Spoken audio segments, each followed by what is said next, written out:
Sir, ഈ ശബരി പാതയ്ക്ക് ഒരിക്കൽ കൂടി ജീവൻ വെച്ചിരിക്കുകയാണ്. വരും വരും വരും എന്ന് കഴിഞ്ഞ 3 പതിറ്റാണ്ടായിട്ട് കേൾക്കുകയാണ്. ഇനിയെങ്കിലും ശബരി പാത വരുമോ? ഈ 1997-98 ബജറ്റിലാണ്, അതായത് കോൺഗ്രസ് സർക്കാരിൻ്റെ കാലത്താണ് കേന്ദ്രം ഈ ശബരി റെയിൽപാത പറഞ്ഞു തുടങ്ങിയത്. അപ്പോൾ ഏതാണ്ട് ഇപ്പോൾ 4 നൂറ്റാണ്ടാകുകയാണ്.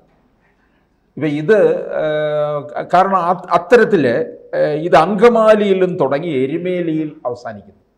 അങ്ങനെയാണ് ശബരി പാത എന്ന് പറഞ്ഞിരിക്കുന്നത്. അതെ, എരുമേലിക്ക് സമീപത്ത് ചെറുവള്ളി എസ്റ്റേറ്റാണ് വിമാനത്താവളമാകാൻ പോകുന്നത്.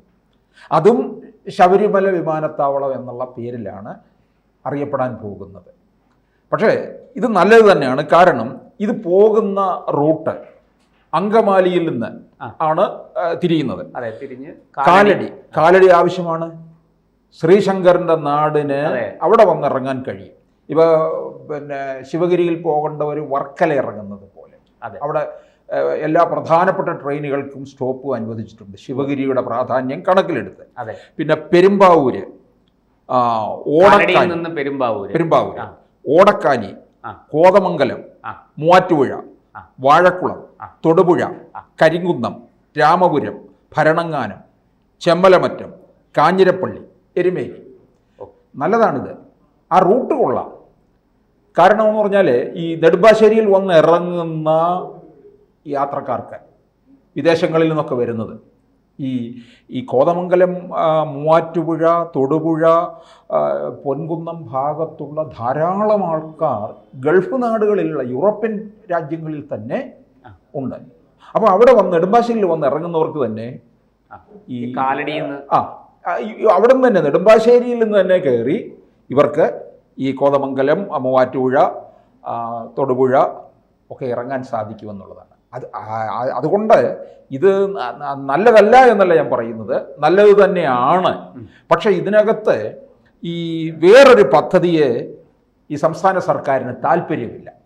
അതായത് ഈ ശ്രീധരൻ മുമ്പോട്ട് വെച്ച പദ്ധതിയാണ്. അതായത് ചെങ്ങന്നൂരിൽ നിന്ന് പമ്പയിലേക്കൊരു പാത. ആ പാത വളരെ വ്യത്യസ്തമായ രീതിയിലാണ്. ഈ ചെങ്ങന്നൂർ എന്ന് പറയുന്ന സ്ഥലത്ത് അത് ശബരിമല തീർത്ഥാടന കാലത്ത് അതൊരു തീർത്ഥാടകരുടെ ഹബ്ബാണത്. കാരണം പിന്നെ ഓരോ ട്രെയിൻ വരുമ്പോഴത്തേനും KSRTC പമ്പ ബോർഡ് വെച്ച് റെഡിയായി നിൽക്കുക. അതെ, ഈ റെയിൽവേ സ്റ്റേഷന്റെ തൊട്ട് മുമ്പിൽ തന്നെ ആ റെയിൽവേ സ്റ്റേഷന്റെ പാർക്കിംഗ് ഏരിയയിൽ തന്നെ ബസ്സുകൾ ഇങ്ങനെ നിരന്നിരന്ന് കിടക്കുന്നത് നമുക്ക് കാണാം. അപ്പോൾ ഈ ശ്രീധരൻ പറഞ്ഞ അവിടെ നിന്ന് ശരിക്കും KSRTC കയറി കഴിഞ്ഞാൽ തീർത്ഥാടന കാലത്താണെന്നുണ്ടെങ്കിൽ 2.5-3 മണിക്കൂർ വരെ എടുക്കും. അവിടെ നിന്നൊരു ആകാശപാത, അതായത് ചെങ്ങന്നൂർ, ആറന്മുള, കോഴഞ്ചേരി, മാടമൺ, പെരുന്നാട് വഴി പമ്പയിലെത്തും. അവിടെയാണ് കറക്റ്റ് ശബരി പാത എന്ന് പറയുന്നത്. പമ്പ വരെ എത്തും.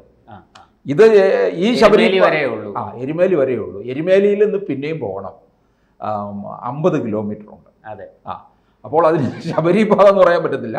എരുമേലി ശബരിമലയുമായിട്ട് വലിയ ബന്ധമാണുള്ളത്. ശബരിമലയുടെ അതേ പ്രാധാന്യം എരുമേലിക്കുമുണ്ട്. അതുകൊണ്ട് ശബരി പാത എന്ന് ആയിക്കൊള്ളട്ടെ, കുഴപ്പമില്ല. പക്ഷേ ഈ പാതയുടെ ഇവിടെ സ്ഥലമെടുപ്പ് പ്രശ്നം ഒന്നും വരുന്നില്ല. ആകാശപാതയാണ്. ഈ വനഭംഗി നന്നായി ആസ്വദിച്ച് പോകാൻ കഴിയും. ധാരാളം പേരുണ്ട് ഈ ആന്ധ്രയിൽ നിന്നും, തമിഴ്നാട്ടിൽ നിന്നും, കർണാടകയിൽ നിന്നും, മഹാരാഷ്ട്രയിൽ നിന്നും, ഇനി ഇന്ത്യയുടെ വിവിധ സംസ്ഥാനങ്ങളിൽ നിന്നും ഒക്കെ തന്നെ വന്ന് ട്രെയിനിൽ ഇറങ്ങുന്നവർക്ക് അവിടെ നിന്ന് നേരെ ഇതിലേക്ക് കയറുക, പമ്പയ്ക്ക് വരാം.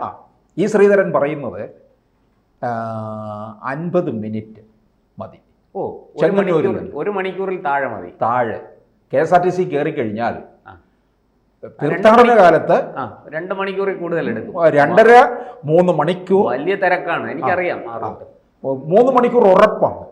ഇവിടെ 50 മിനിറ്റ്.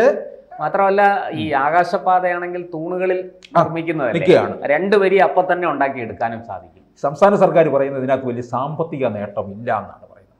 അവർക്ക് വേറെ നേട്ടവും വേണം, അതും കിട്ടുന്നില്ല. പിന്നെ ഈ ട്രെയിൻ അവരുടെ കണക്കുകൂട്ടൽ അനുസരിച്ച് തീർത്ഥാടന കാലത്ത് മാത്രമല്ലേ ഇത് ഉപയോഗിക്കുന്നുള്ളൂ.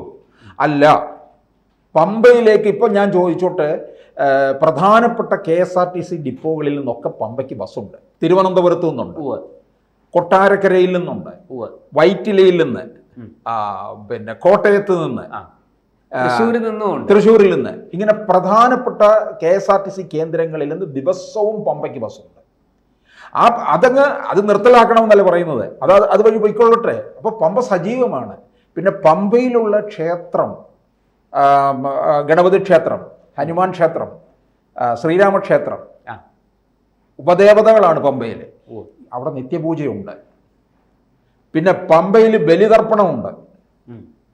അപ്പോൾ തീർച്ചയായിട്ടും ഭാവിയിൽ പമ്പ ഒരു വലിയ തീർത്ഥാടന കേന്ദ്രമായി മാറും. അങ്ങനെ ഒരു പദ്ധതി ആസൂത്രണം ചെയ്യണം.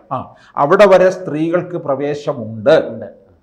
അവിടെ നിന്ന് അങ്ങോട്ടേക്ക് തീർത്ഥാടന കാലമോ അല്ലെങ്കിൽ നട തുറക്കുന്ന സമയമോ അല്ലാതെ ആർക്കും പ്രവേശം ഇല്ല.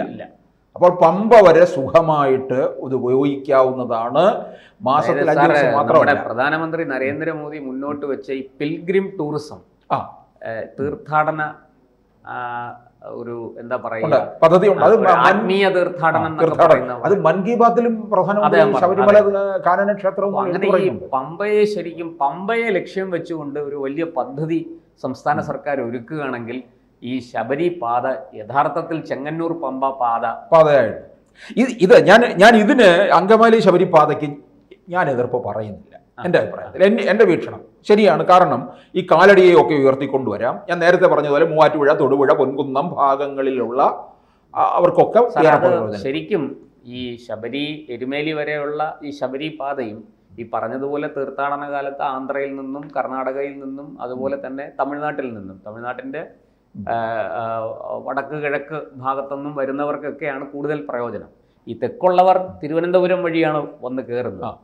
അപ്പോൾ അവർക്ക് ശബരിപാതയുടെ ആവശ്യമില്ല. പക്ഷെ ഈ കൂട്ടർക്ക് ഈ രണ്ട് സംസ്ഥാനങ്ങളുടെയും തമിഴ്നാടിൻ്റെ ഒരു പകുതി കൂടെ ചേർന്ന് വരുന്നവർക്കാണ്, ഈ പാലക്കാട് വഴി വരുന്നവർക്ക് അല്ലെങ്കിൽ കോഴിക്കോട് വഴി വരുന്നവർക്കാണല്ലോ ഈ അങ്കമാലി തൊട്ടുള്ള പാത ഉപയോഗിക്കാൻ സൗകര്യം. ഇനിയിപ്പോൾ ചെങ്ങന്നൂരിൽ നിന്ന് ഈ ആകാശപാത ശബരിപാത വരുന്നവർക്ക് പമ്പ വരെ ഈ തിരുവനന്തപുരം ഭാഗത്തു നിന്നുള്ളവർക്ക് വളരെ എളുപ്പമാണ്. 2 മണിക്കൂർ കൊണ്ട് ചെങ്ങന്നൂർ എത്താം. അതെ, 80 മിനിറ്റ് കൊണ്ട് പമ്പയിലും എത്താം.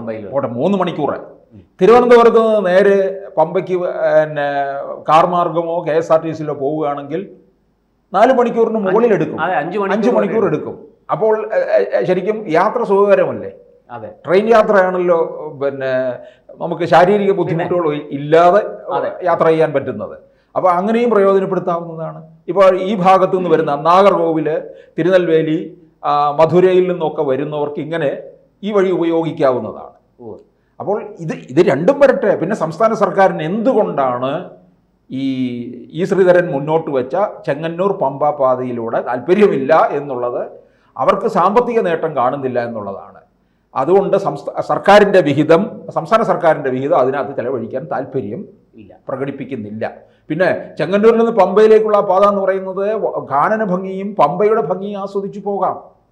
തീർത്ഥാടനകാലം അല്ലാത്ത സമയത്തും ഈ പമ്പ വരെ പോകുന്നത് കൊണ്ട് ധാരാളം ആൾക്കാർ ഈ ആത്മീയ തീർത്ഥാടന കേന്ദ്രം എന്നുള്ള രീതിയിൽ വികസിപ്പിച്ചു കൊണ്ടുവരാനായിട്ട് സാധിക്കും എന്നുള്ളതാണ്. ഈ ശ്രീധരൻ എന്തെങ്കിലും പദ്ധതി മുമ്പോട്ട് വയ്ക്കുന്നുണ്ടെങ്കിൽ അത് തീർച്ചയായിട്ടും അദ്ദേഹം വയബിൾ അല്ലാത്ത പദ്ധതികളൊന്നും അദ്ദേഹം പ്രായോഗികമല്ലാത്ത പദ്ധതികളൊന്നും അദ്ദേഹം മുന്നോട്ട് വയ്ക്കാറില്ല. അദ്ദേഹത്തിൻ്റെ ഒരു ദീർഘവീക്ഷണം അങ്ങനെയുള്ളതാണ്. ഈ പറഞ്ഞതുപോലെ ഈ ചെങ്ങന്നൂർ പമ്പ ശബരിപാത കുറെ കൂടി സംസ്ഥാന സർക്കാർ വളരെ ഗൗരവത്തിൽ ആ വിഷയം ചിന്തിക്കണമെന്ന് തന്നെയാണ് എനിക്കും തോന്നുന്നത്. എന്തായാലും മറ്റത് ഈ പറയുന്നത് പോലെ ഭൂമി ഏറ്റെടുത്ത് കൊടുത്താൽ ആ പ്രശ്നം ബാക്കി റെയിൽവേ പണിഞ്ഞോളും. പക്ഷെ ഇത് സംസ്ഥാന സർക്കാരിൻ്റെ ഒരു പ്രോജക്റ്റായിട്ട് എടുത്ത് ഇത് ഈ പറയുന്നത് പോലെ ഒരു ആകാശപാത നിർമ്മിച്ച് ഈ തരത്തിൽ അത് കൈകാര്യം ചെയ്താൽ എനിക്ക് തോന്നുന്നു ഭാവിയിൽ ഈ പമ്പയിലേക്ക് എല്ലാ ദിവസവും തീർത്ഥാടകരുടെ ഒഴുക്കുണ്ടാകും. പമ്പ ഒരു കേരളത്തിൻ്റെ ഈ ശബരിമല പോലെ തന്നെ ശബരിമലയ്ക്ക് തുല്യമായ രീതിയിൽ ഒരു വലിയ തീർത്ഥാടന കേന്ദ്രമായി മാറുകയും ചെയ്യും എന്നാണ് എനിക്കും തോന്നുന്നത്. കൂടുതൽ വാർത്തകളും വിശേഷങ്ങളും നിങ്ങളിലേക്ക് എത്താൻ ABC മലയാളം സബ്സ്ക്രൈബ് ചെയ്യുക, ബെൽ ബട്ടണും അമർത്തുക.